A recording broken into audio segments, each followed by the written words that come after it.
masyarakat kita yang pergi ke luar negeri untuk mendapatkan pelayanan kesehatan.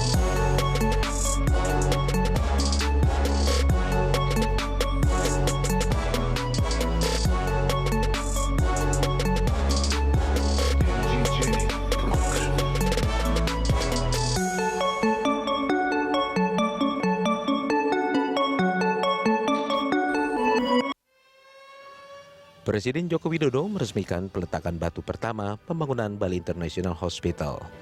Jokowi berharap jika pembangunan rumah sakit tersebut sudah rampung, tidak ada lagi masyarakat Indonesia yang berobat ke luar negeri.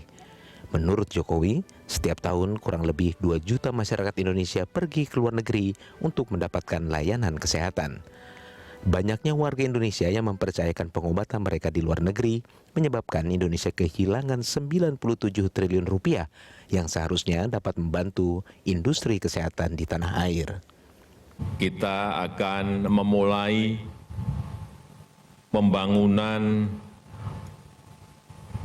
rumah sakit Bali International Hospital yang ini nantinya akan bekerja sama dengan Mayo Clinic dari Amerika. Kita harapkan nanti menjadi KEK kesehatan, dan kita harapkan tidak ada lagi, kalau ini jadi, tidak ada lagi rakyat kita, masyarakat kita yang pergi ke luar negeri untuk mendapatkan pelayanan kesehatan. Karena kita tahu setiap tahun ada kurang lebih 2 juta masyarakat kita yang pergi ke luar negeri untuk mendapatkan layanan kesehatan. Baik itu ke Singapura, baik itu ke Malaysia, baik itu ke Jepang, baik itu ke Amerika dan ke tempat-tempat lainnya.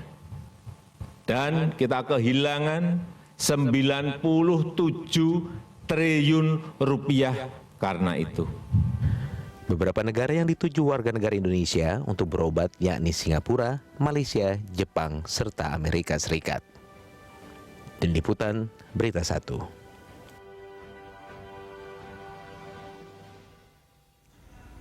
Pemirsa, Presiden Joko Widodo mengungkapkan setiap tahunnya lebih kurang ada 2 juta masyarakat Indonesia pergi ke luar negeri untuk berobat. Jika dikalkulasikan, Indonesia kehilangan hampir 100 triliun rupiah karena hal tersebut. Lalu mengapa sebenarnya masyarakat lebih memilih dan lebih yakin untuk berobat ke luar negeri dibandingkan dalam negeri? Untuk membahasnya telah bergabung bersama kami ada Seksi Organisasi Asosiasi Rumah Sakit Swasta Indonesia, Pak Irwan Herianto. Selamat siang Pak Irwan, apa kabar?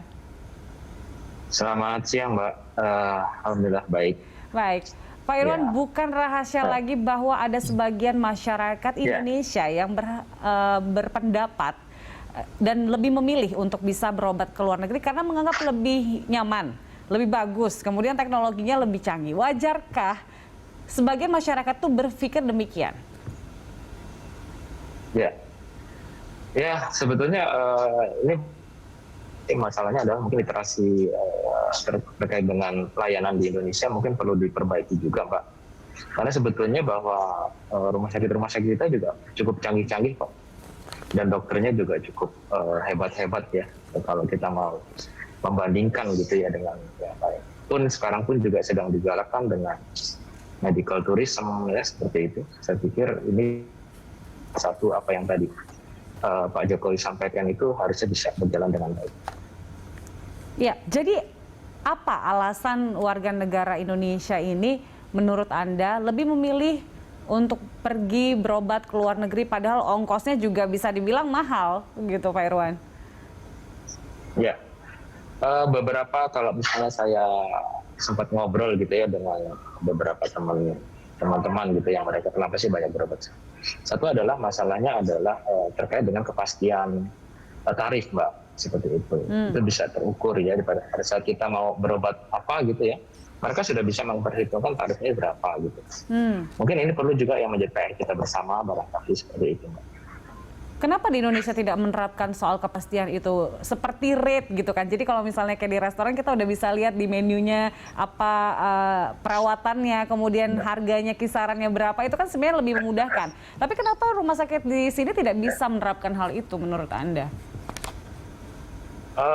Sebetulnya karena ini juga memang karena Indonesia juga luasnya bahwa beberapa kota-kota besar sih sebetulnya sudah menentukan ya tarif-tarifnya. Cuman memang ini tidak terbuka, Mbak, gitu ya. Artinya bahwa untuk misalnya katakanlah kasus penyakit tertentu misalnya, kita sulit gitu untuk mendapatkan harga berapa sih sebetulnya kisaran. Jadi orang takut gitu kan untuk berobat seperti itu. Karena aduh, ini kalau saya masuk sini saya nggak tahu nih harus mengeluarkan biaya berapa. Sementara kalau di negara lain gitu kan, seperti tetangga itu kan juga mereka sudah menentukan sekian gitu kan, itu sudah keluar harganya seperti itu. Mungkin ini yang jadi PR bersama, Mbak. Mungkin kedepannya harus ada suatu tarif yang bisa memberikan suatu kepastian gitu ya terhadap pasien pada saat mereka mau berobat seperti itu.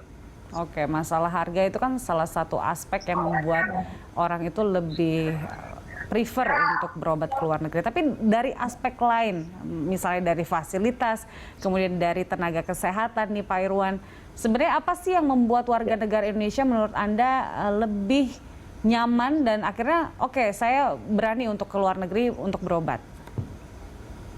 Ya, kalau masalah tenaga kesehatan saya pikir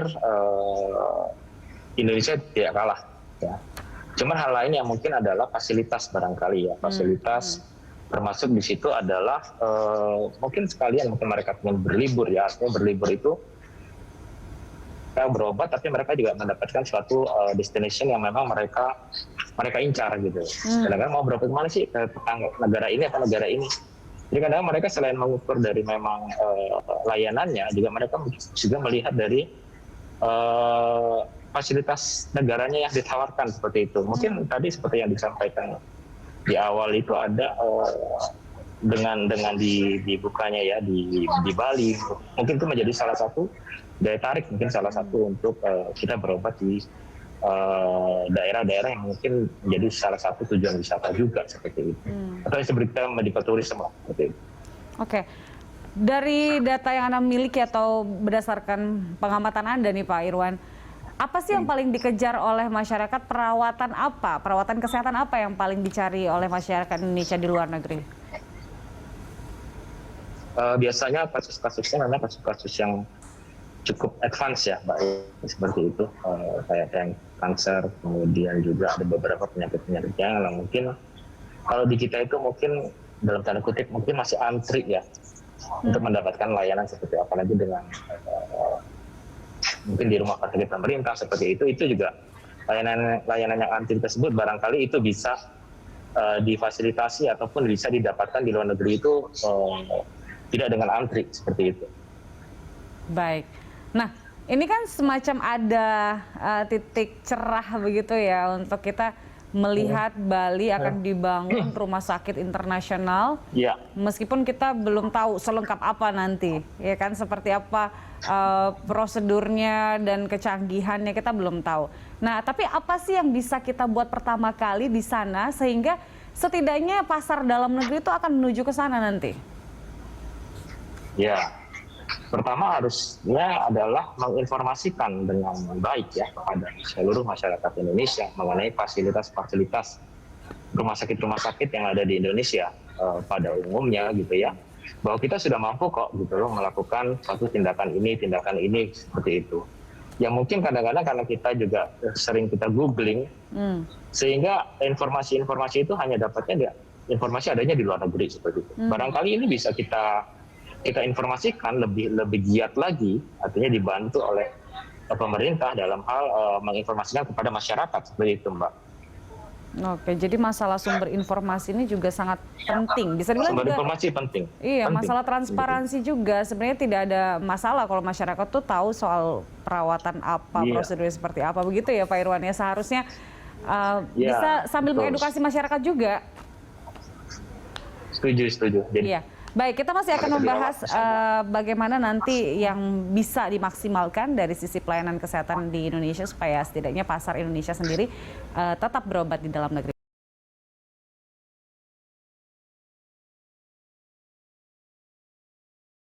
Irwan, kita tahu ada beberapa negara termasuk yang terdekat itu adalah Malaysia yang sudah dari dulu membuat semacam paket kesehatan untuk turis, misalnya paket rumah sakit, kemudian penginapan dan sebagainya. Harusnya kan kita sudah bisa belajar dari bertahun-tahun yang lalu, tapi kenapa kita sampai sekarang belum bisa merealisasi itu untuk bisa meraih pasar setidaknya dalam negeri, kemudian kalau lebih gencar lagi sebenarnya bisa juga meraup pangsa dari luar negeri, menurut Anda?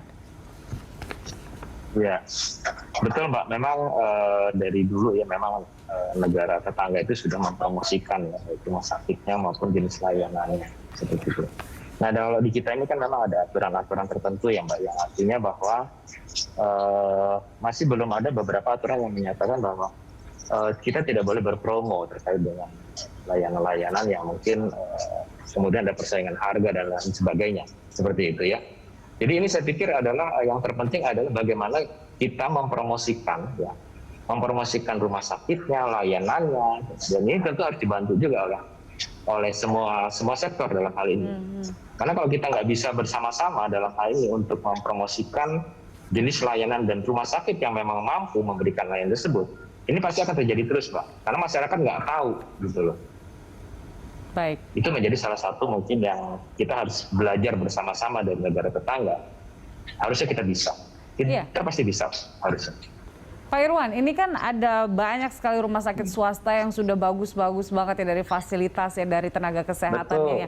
Nah, skemanya kira-kira menurut Anda seperti apa yang bisa dilakukan? Paket seperti apa nih yang bisa kita tawarkan ke masyarakat sehingga setidaknya orang-orang yang punya budget untuk ke luar negeri itu tetap berobat di dalam negeri? Ya mungkin menurut saya ya, menurut saya sih adalah kita belajar lah gitu dari apa yang sudah dipromokan oleh negara tetangga. Kemudian kita buat juga gitu loh. Apa yang kita bisa lakukan di negara kita gitu kan. Rumah sakitnya Pak, yang mana yang bisa melakukan model-model jenis layanan yang memang orang banyak keluar gitu, seperti itu. Kanker kita punya kok senternya gitu kan. Sebetulnya banyak banget yang bisa kita kerjakan. Cuman kembali lagi adalah masyarakat. Satu adalah masalah kepastian tadi harga, kemudian juga antrinya itu terus karena kadang-kadang ingin cepat juga menjadi salah satu orang itu keluar, begitu kan? Mungkin di kita antrinya terlalu lama seperti itu juga menjadi mendorong masyarakat Indonesia berobat keluar. Kemudian juga tentu adalah fasilitas juga kita harus kita informasikan bahwa yang kita punya itu udah cukup canggih kok, gitu kan? Seperti itu. Dokternya juga saya pikir nggak kalah lah dengan dokter-dokter ini. Seperti itu Mbak, harus dipromokan, harus diinformasikan kepada masyarakat. Oke, apakah dari rumah sakit swasta yang sebegitu banyak di Indonesia ini harganya bisa bersaing Pak Irwan dengan yang ada di negara tetangga? Harusnya bisa lah, harusnya bisa. Tapi memang kembali lagi beberapa teman-teman kalau di rumah sakit swasta itu masih bahkan diskusi terkait dengan peralatan-peralatan canggih yang ada di rumah sakit. Kenapa? Karena memang beberapa itu memang itu dikategorikan sebagai barang mewah, sehingga pajaknya itu jadi memicu juga jadi harga, Mbak. Itu jadi menjadi salah satu mungkin salah satu solusi barangkali untuk menekan harga ataupun tarif pasien itu terkait dengan alat-alat ataupun pemeriksaan yang memang ada di rumah sakit yang canggih lah ya, di Indonesia ini banyak kok. Tapi karena harga yang memang kita beli itu mahal, jadi mau nggak mau kan harus dihitung juga secara ekonomi. Baik. Nah, berdasarkan data dari Asosiasi Rumah Sakit Swasta Indonesia nih, Pak Irwan, kira-kira nanti ada berapa rumah sakit di rumah sakit swasta di Indonesia yang mampu melakukan itu? Adakah di setiap kota atau mungkin ada tersentralisasi di kota tertentu? Ya. Sementara sih kalau saya sampaikan mungkin ada di beberapa kota-kota besar saja yang kelihatannya mampu ya. Tapi kalau untuk yang tadi tetap masih di Jakarta yang memang paling banyak layanan-layanan yang canggih yang ada. Surabaya pun juga sudah ada ya. Ini mungkin nanti akan disusul Bali barangkali seperti itu dengan apa yang kemarin Pak Jokowi dengan Pak Menteri Erick Thohir sudah meletakkan batu pertama ya di Bali. Begitu Pak. Nah, yang di Bali itu akan bekerja sama dengan Mayo Clinic yang sudah sangat dipercaya di Amerika Serikat. Bagaimana Anda melihatnya? Ya, saya pikir ini suatu hal yang kalau kita mau bahwa ini suatu hal yang positif saja. Ya. Artinya bahwa dengan seperti ini barangkali rumah sakit lain akan menjadi satu trigger untuk memberikan layanan-layanan maupun tarif-tarif yang mungkin lebih kompetitif seperti itu. Sehingga ini menjadi suatu trigger untuk memberikan pelayanan yang mungkin terbaik ya nanti yang akan diberikan oleh rumah sakit yang dijadikan center-center barangkali di beberapa kota-kota besar ini. Barangkali seperti itu. Baik. Ada banyak pihak yang harus bekerja sama dalam hal ini untuk bisa tadi menyelesaikan beberapa aspek soal harga, kemudian soal sosialisasi. Nah, menurut Anda strategi apa nih yang tepat agar pemahaman masyarakat bisa sama dan apa yang ingin dimaksimalkan oleh tenaga kesehatan untuk bisa mewujudkan impian dari Indonesia, yaitu meraih pasar ataupun pasien dari dalam negeri? Saya pikir harus duduk bersama ya antara mungkin baik itu perhimpunan rumah sakit ya, baik itu ARSI, Versi, kemudian juga pemerintah dalam hal ini juga perlu dilibatkan dengan dari perhimpunan, baik itu melalui perhimpunan dokter melalui IDI, Ikatan Dokter Indonesia, di mana mereka yang sebagai operator ya, barangkali operator alat-alat kesehatan maupun juga yang memberikan pelayanan, itu harus diikut sertakan dalam duduk bersama ini, karena ini biar bagaimanapun tanpa ada suatu kolaborasi, baik itu dokternya, kemudian dari government-nya, baik dari rumah sakitnya sendiri melalui asosiasi maupun itu harusnya bisa dicapai, Mbak. Dengan duduk bersama itu menentukan tarif, menentukan ini dan lain sebagainya. Termasuk tadi itu juga apakah perawatan untuk rumah sakit ini masih harus dikategorikan sebagai barang mewah sehingga pajaknya menjadi tinggi sehingga tarif itu juga menjadi besar. Mungkin dokternya bisa